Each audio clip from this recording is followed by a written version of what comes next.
The Australian Special Air Service, or SAS, have had 2 generations of custom Omega watches produced for them.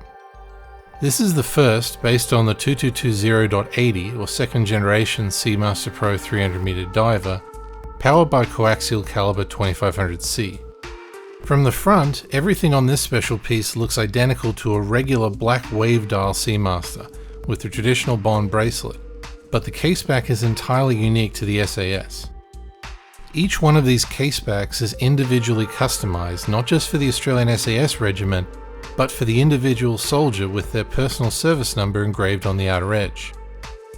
These watches were strictly limited to past and present Australian SAS members, so very few were ever made and fewer still have ever made it into civilian hands. This generation features the very much loved original wave dial, which has been such a firm favourite among Omega collectors that it was recently brought back on the 60th anniversary James Bond Seamaster.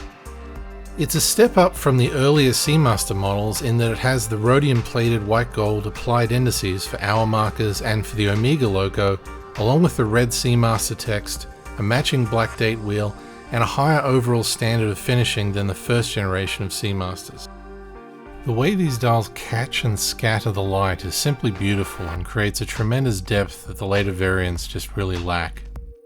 This model of Black Dial Seamaster Pro was also the first to use the blue-coloured Superluminova. The second generation SAS watch is identical with the same caseback, but has the updated ceramic bezel and dial, losing the wave dial for a glossy, smooth finish instead.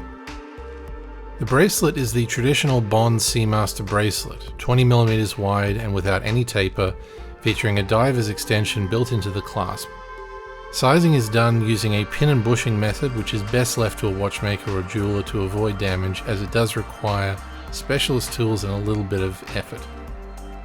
You'll notice the number engraved on the caseback to the right of the words Happy Wanderer is blurred out.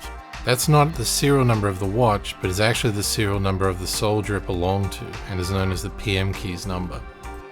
When researching these watches, I managed to find only a few that had been sold, and sadly, many of the original owners were deceased. For this reason, I feel it's best that these numbers are left out. The phrase Happy Wanderer engraved onto the outer edge refers to the penultimate test SAS candidates are faced with. After 10 days of intense sleep deprivation and physical and mental stress, candidates are dropped into the middle of a remote mountain range in Western Australia with a 50-kilogram pack and must walk alone up to 150 kilometers over 5 days, scaling peaks and rivers. The candidates are observed from afar and must reach certain checkpoints, often situated at the very peaks of mountains separated by deep valleys up to 25 kilometers apart.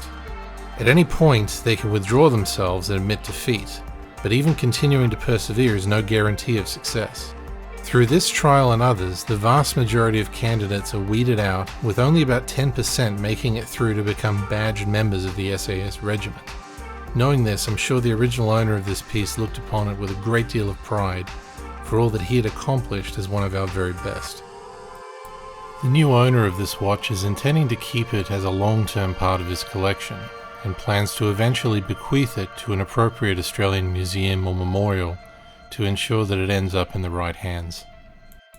Please like and subscribe if you enjoyed this, and we'll endeavour to cover more watches in the future.